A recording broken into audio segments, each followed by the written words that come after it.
বিশেষ করে তিনি যখন একটা সরকার উপদেষ্টা, মানে এটা যে কেউ বলেছে ব্যাপারটা এভাবে দেখার ব্যাপার না, সরকারের জায়গা থেকে এটাকে নানান রকম ইন্টারপ্রিটেশনের সুযোগ আছে। কারণ ভারতের অখণ্ড ভারত নিয়ে যখন কেউ কেউ বলছিল, ভারতের বিজেপির বিভিন্ন লোকজন, তখন কিন্তু সরকার সেটাকে ডিজাউন করেছে। তারা বলছে যে না, আমরা এটা আসলে এটা না, এটা আমরা অশোকের মানচিত্র দিয়েছি। সরকারি ভাবে বা সরকার রাষ্ট্রীয় দায়িত্বে বসে করাটার মধ্যে একটা ডিফারেন্ট ডাইমেনশন আছে। এবং এখন ভারত ফর্মালি এটার প্রতিবাদ জানিয়েছে, বেশ কঠোরভাবে জানিয়েছে। এটা নিয়ে আমি পড়বো তারা কি বলেছে। তো সেই প্রসঙ্গে আবার এই আলাপটা এসছে, যেন মাহফুজকে কি অপসারণ করে একটা বার্তা দেওয়া দরকার ছিল। আমি আগে কি বলেছে বলি এবং তাকে অপসারণের প্রশ্ন কেন আসছে সেখানে আমার টেক কি সেটা বলবো। মাহফুজ আলমের ফেসবুক পোস্ট নিয়ে ভারতের প্রতিবাদ, তীব্র প্রতিবাদ। দেখেন, হ্যাঁ, মাহফুজ আলম একটি পোস্ট দিয়েছেন, আবার সেটি খুব দ্রুত তিনি সরিয়ে ফেলেছেন।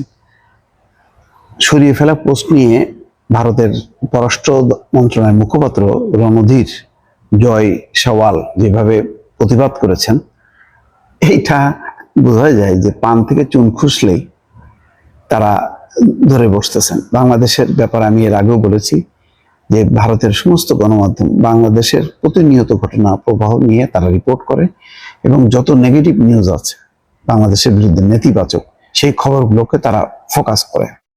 আসসালামু আলাইকুম, সকলে কেমন আছেন?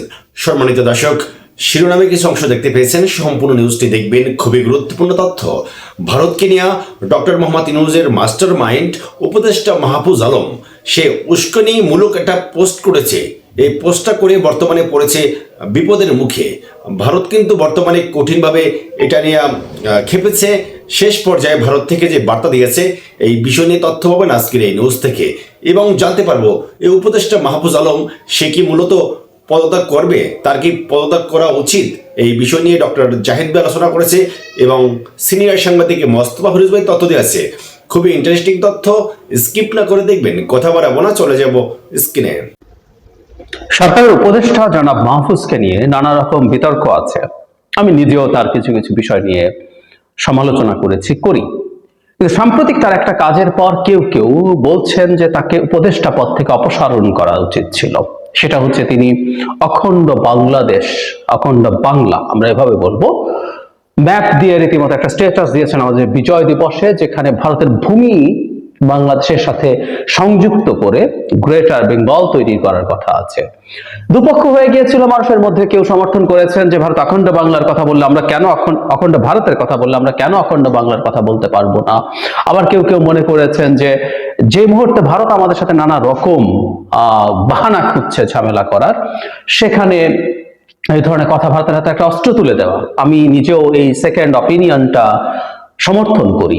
আমি নিজেও এই সমালোচনা করেছি এবং বিশেষ করে তিনি যখন একটা সরকার উপদেষ্টা, মানে এটা যে কেউ বলেছে ব্যাপারটা এভাবে দেখার ব্যাপার না, সরকারের জায়গা থেকে এটাকে নানান রকম ইন্টারপ্রিটেশনের সুযোগ আছে।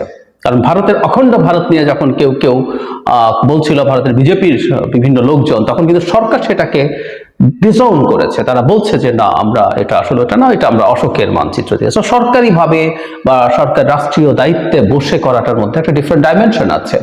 এবং এখন ভারত ফর্মালি এটার প্রতিবাদ জানিয়েছে, বেশ কঠোরভাবে জানিয়েছে। এটা নিয়ে আমি পড়বো তারা কি বলেছে। তো সেই প্রসঙ্গে আবার এই আলাপটা এসছে, যেন মাহফুজকে কি অপসারণ করে একটা বার্তা দেওয়া দরকার ছিল। আমি আগে কি বলেছে বলি এবং তাকে অপসারণের প্রশ্ন কেন আসছে সেখানে আমার টেক কি সেটা বলবো। ভারতের পররাষ্ট্র মন্ত্রণালয়ের যে ব্রিফিং হয় নিয়মিত, সেখানে জিজ্ঞেস করা হয়েছিল, সেখানে মুখপাত্র বলছেন আমরা বাংলাদেশ সরকারের কাছে বিষয়টি তুলে ধরেছি, তীব্র প্রতিবাদ জানিয়েছি। তাছাড়া আপনি যে পোস্টের কথা বলছেন তা সরিয়ে ফেলা হয়েছে বলেও জেনেছি। তিনি বলেন আমরা সংশ্লিষ্ট প্রত্যেককে তাদের জনসমক্ষে মন্তব্যের ক্ষেত্রে সতর্ক থাকার বিষয়ে স্মরণ করিয়ে দিতে চাই। রণধীর বলেন, যখন বাংলাদেশের জনগণ অন্তর্বর্তী সরকারের সঙ্গে সম্পর্ক উন্নয়নের বিষয়ে আগ্রহের ইঙ্গিত ভারত বারবার দিয়েছে, তখন জনসমক্ষে এই ধরনের বক্তব্য দেওয়ার ক্ষেত্রে দায়িত্বশীলতা দেখানো দরকার। এটা আমার কাছে খুব গুরুত্বপূর্ণ মনে হয় যে তিনি যেটা পরের বাক্যটা বলেছেন, এটা ভারতের মুখপাত্র বলেছে বলেই সেটাকে চোখ বন্ধ করে ডিসাউন করতে হবে, ডিনাউন্স করতে হবে, নট নেসেসারিলি। ভারতের মুখপাত্রের এই বক্তব্যটা সঠিক যে ভারত সাম্প্রতিক সময় তাদের পররাষ্ট্র উপদেষ্টা আসার পর থেকে পররাষ্ট্র সচিব আসার পর থেকে তারা বাংলাদেশের সাথে এনগেজ করতে চাইছে, কারণ ভারতকে বাস্তবতা মেনে নিতে হবে। সেইখানে আসলে এই ধরনের মন্তব্য ভালো বার্তা দেয় না। এই আলোচনা আমরা বা সমালোচনা আমরা অনেকেই করেছি, আমি নিজেও সেটা করেছি। কিন্তু এই বাহানায় ভারত এটা বলেছে, এটা কাউকে কাউকে আরো বেশি অস্ত্র তুলে দেয় যে তাহলে তো মাহফুজ এই সরকারকে বিপদে ফেলছেন, জনাব মাহফুজকে সরকার থেকে সরিয়ে ফেলা দরকার। আসলে ঘটনা যেটা হয়েছে, জনাব মাহফুজ সম্পর্কে এক ধরনের অস্পষ্টতা আছে। অস্পষ্টতা হচ্ছে এরকম একটা পারসেপশন সমাজে আছে, যারা অন্তত কিছু খোঁজ খবর রাখেন তাদের কাছে এইরকম পারসেপশন হচ্ছে যে ডক্টর ইউনূসের সরকারে অত্যন্ত প্রভাবশালী মানুষ উনি, এবং তার এন্ডোর্সমেন্ট ছাড়া অনেক কিছুই হয় না। সব না বললেও অনেক কিছুই হয় না, এই ধরনের আলাপ আছে। এটি সত্য মিথ্যার কথা বলছি না। এবং আমরা একটু পেছনে যাই, যে ডক্টর ইউনূস নিজে জনাব মাহফুজকে যেভাবে পরিচিত করিয়েছিলেন জাতিসংঘের জেনারেল অ্যাসেম্বলিতে যাওয়ার পর, যে তিনি এই মিটিকুলাসলি প্ল্যান্ড একটা মুভমেন্টের ব্রেইন বিহাইন্ড দ্যাট। সুতরাং যখন উনি তাকে এভাবে এন্ডোর্স করেন, which is not at all correct, তখনই কথা বলেছি, পরেও বহুবার বলেছি, একেবারেই ভুল কথা। ডক্টর ইউনূসকে এই ধারণা কে দিয়েছেন, এটা একটা জাতির জন্য ক্ষতিকর পারসেপশন তাকে তুলে দেওয়া হয়েছে, হোয়াট এভার। তো ওর পর থেকে এটা আরো ভিত্তি পেয়েছে যে জনাব মাহফুজ সরকারকে চালাচ্ছেন, ডক্টর ইউনূসকে চালাচ্ছেন। এবং তাতে যেটা হয়, কারো কারো ক্ষেত্রে, অনেক সিদ্ধান্তের ক্ষেত্রে তিনি, মানে আমাদের তো সরকারের সিদ্ধান্ত নানা দিকের সমালোচনা আছে। একে উপদেষ্টা নিলেন কেন সেটা নিয়ে এক গ্রুপের সমালোচনা, আবার এই সিদ্ধান্ত নিল না কেন, ওটা কেন নিল সেটা নিয়ে আবার আরেক গ্রুপের সমালোচনা, এবং তাদের একটা সমালোচনার জায়গা জনাব মাহফুজের উপরে গিয়ে পড়ছে। আমার নিজেরও মাহফুজ সম্পর্কে সমালোচনা আছে, আমি একাধিকবার করেছি। তার এই ব্রেইন বিহাইন্ড, আমরা অনেকে মাস্টার মাইন্ড বলছি, ডক্টর ইউনূস মাস্টার মাইন্ড শব্দটা আসলে বলেননি, তিনি ব্রেইন বিহাইন্ড দ্য মুভমেন্ট বলেছিলেন। সেটা নিয়ে সমালোচনা করেছি। তার কিছু স্টেটাস, তিনি সরকারের উপদেষ্টা হয়ে যে ধরনের একটা পক্ষ নিচ্ছেন বলে তার স্টেটাসে মনে হয়, এটা সরকারের উপদেষ্টা হিসাবে কোনো দিনও করা ঠিক হয় বলে আমি মনে করি না।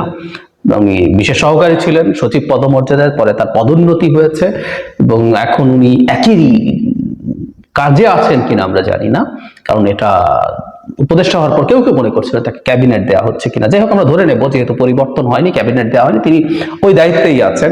এবং একইভাবে উনি যখন ভারতের বিরুদ্ধে, এটা ভারতের বিরুদ্ধেই বলতে হবে, এই ধরনের স্টেটাস দিয়েছেন, সেটাকে আমি বাহবা দেইনি, আমি বেশ কঠোরভাবেই সমালোচনা করেছি।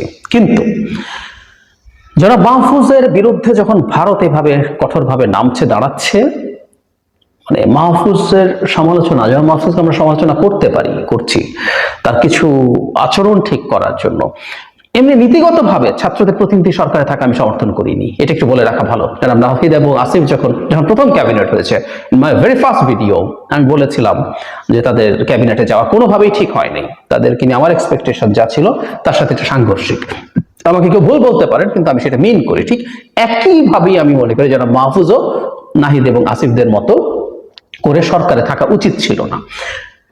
আর তিনি যে যা যা ভুল করবেন সেটা সমালোচনা করবো। জনাব নাহিদ যে ভুল আমার দৃষ্টিতে মনে হয়েছে করেছেন, জনাব আসিফ যে ভুল করেছেন বলে আমার মনে হয়েছে, আমি সেগুলো নিয়ে সমালোচনা করেছি, ঠিক একইভাবে সমালোচনা করব। কিন্তু জনাব মাহফুজকে তার অবস্থান, তার ক্ষমতার কারণে দায়িত্ব থেকে সরিয়ে দিতে হবে, সরকার থেকে, উপদেষ্টা পদ থেকে সরিয়ে দিতে হবে, আমি এটা একেবারেই এন্ডোর্স করি না। আর বিশেষ করে ভারত যখন এরকম কঠোর সমালোচনা করছে, তখন কেউ কেউ আরো মনে করছেন যে হ্যাঁ, এটাই উপযুক্ত সময়। আমাকে দিয়ে একজন পার্সোনালি এই ধরনের কথা বলেছেন। আমি তখন একটা কথা বলেছি, এখন এখানেই এটা বলছি, ভারত এইরকম ভাবে অবস্থান নিয়েছে বলেই এটাও একটা বড় যুক্তি যে তাকে সরানো যাবে না। আমাদের একজন উপদেষ্টা, একজন যথেষ্ট বয়সের দিক থেকে ম্যাচিওর উপদেষ্টা, ভুল করেছে। যদি আমি আগেও বলেছি, রাষ্ট্রের একটা দায়িত্ব থেকে আসলে আমার বয়স কম, আমি শিখছি, এগুলো বলার স্কোপ খুব বেশি নাই। যে পারবেন ওই পোস্টে ফিট করতে, তাকেই ওই পোস্টে যেতে হবে, নাহলে যাবেন না, প্লেন অ্যান্ড সিম্পল। কিন্তু তারপরও আমরা আমাদের এই উপদেষ্টার পাশে দাঁড়াবো। ভারত যত ক্ষুব্ধ হবে, এবং ভারতের এই ক্ষুব্ধতা, আমরা কারো বিরুদ্ধে ব্যবস্থা নিচ্ছি ইনস্ট্যান্টলি, ভারতকে এত পাত্তা আমরা কৌশলগতভাবে দিতে পারি না, নো ওয়ে। আমি ভারতের সাথে যুদ্ধ ঘোষণার পক্ষে না। কেউ কেউ আছেন ভারতের সাথে একটা যুদ্ধ লেগে গেলে খুশি হন। আমি ভারতের সরকারের নীতির তীব্র সমালোচনা বহু বছর থেকে করছি। বহু বছর থেকে করছি। কিন্তু ভারতের সাথে একটা ওয়ার্কিং রিলেশনশিপ তৈরি হোক, এটা আমি চাই। এই দুই পক্ষ আমরা এখন যে অবস্থানে আছে, আমাদের সম্পর্কে যে ডাউনগ্রেডেড অবস্থায় আছে, এটা কারো জন্যই মঙ্গলজনক নয়। এবং আমরা আমাদের জায়গা থেকে ঠিক আছে বলে মনে করি, ভারতের জায়গা থেকে ঠিক হয়ে একটু তাও মনে করি। কিন্তু ভারত আমাদেরকে চাপ দিয়ে এমন কিছু করাবে, বা ভারতের ভয়ে, চাপে বা ভয়ে আমরা কোনো পদক্ষেপ নিচ্ছি ইনস্ট্যান্টলি, এরকম কিছু হতে পারে না। সুতরাং ভারতের এই মন্তব্যকে, ভারতের এই মন্তব্য অপ্রত্যাশিত না, এটা আবারই কথা ছিল, কারণ উপদেষ্টার পজিশনে থেকে এই কথা বলা যায় না। এবং আবারও বলছি, এটা ভারতকে একটা অস্ত্র তুলে দিয়েছে।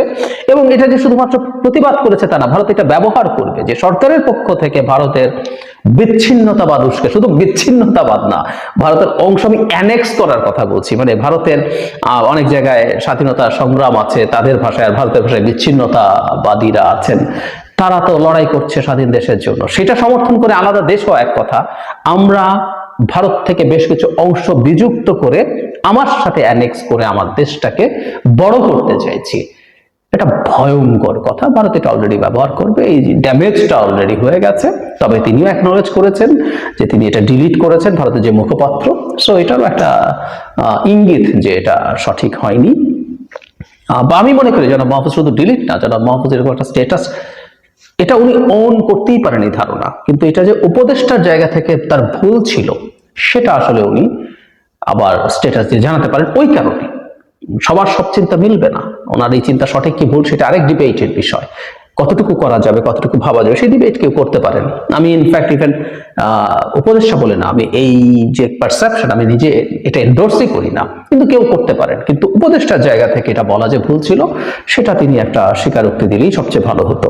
কিন্তু বটম লাইন হচ্ছে, জনাব মাহফুজের বিরুদ্ধে এখন সংঘবদ্ধভাবে, ভারত কিন্তু তার বিরুদ্ধে সংঘবদ্ধভাবে আছে, তাকে হিজবুত তাহরির এই কথাটা রিপিটেডলি বলা হয়েছে তাকে। এবং ডক্টর ইউনূসের প্রধান, মানে খুব গুরুত্বপূর্ণ একজন উপদেষ্টা, তার ডিফ্যাক্টো রাজনৈতিক উপদেষ্টা হচ্ছেন জনাব মাহফুজ, যিনি হিজবুত তাহরির, যিনি ব্রেন বিহাইন্ড দ্য মুভমেন্ট, এবং তিনি ভারতকে ভেঙে তার অংশ বাংলাদেশের সাথে মেলাতে চাইছেন। এই ন্যারেটিভ গুলো ভারতের দিক থেকে খুব শক্তভাবে চলবে। তাকেও একটু সতর্ক থাকতে হবে। কিন্তু ভারতের দাবিতে, ভারতের চাপে কোনো কিছু যাতে জনাব মাহফুজের ক্ষতি না হয়, সেটাও আবার আমাদের খেয়াল রাখতে হবে। উনি ভুল করতে পারেন, উনি সমস্যা করতে পারেন, কিন্তু তিনি এই গণ অভ্যুত্থানের অত্যন্ত গুরুত্বপূর্ণ একজন মানুষ, একটা গুরুত্বপূর্ণ শক্তি। আমাদের মতভেদ, দ্বিমত থাকবেই, কিন্তু আমাদের রাষ্ট্রের যার সাথে যারা শত্রুতা করছে, আমাদের জনগণের সাথে যারা শত্রুতা করছে, সরকারের সাথে যারা শত্রুতা করছে, সেটা আওয়ামী লীগ হোক, সেটা ভারত হোক, যখনই শত্রুতা করবে, তখনই যার বিরুদ্ধে শত্রুতা করছে তার পাশে আমাদের দাঁড়াতে হবে, তার পেছনে দাঁড়াতে হবে। সো এরকম ইস্যুতে যেন মাহফুজের পেছনে আমরা শর্তহীন ভাবে দাঁড়াবো, যেন মাহফুজকে আমরা আমাদের মতো করে সমালোচনা করব, আমরা আমাদের মতো করে তার ভুলটাকে আমরা যদি মনে করি শুধরে দেওয়ার চেষ্টা করব। ভারতের চাপের কাছে আমরা নতি স্বীকার করব না। মাহফুজ আলমের ফেসবুক পোস্ট নিয়ে ভারতের প্রতিবাদ, তীব্র প্রতিবাদ। দেখেন, হ্যাঁ, মাহফুজ আলম একটি পোস্ট দিয়েছেন, আবার সেটি খুব দ্রুত তিনি সরিয়ে ফেলেছেন।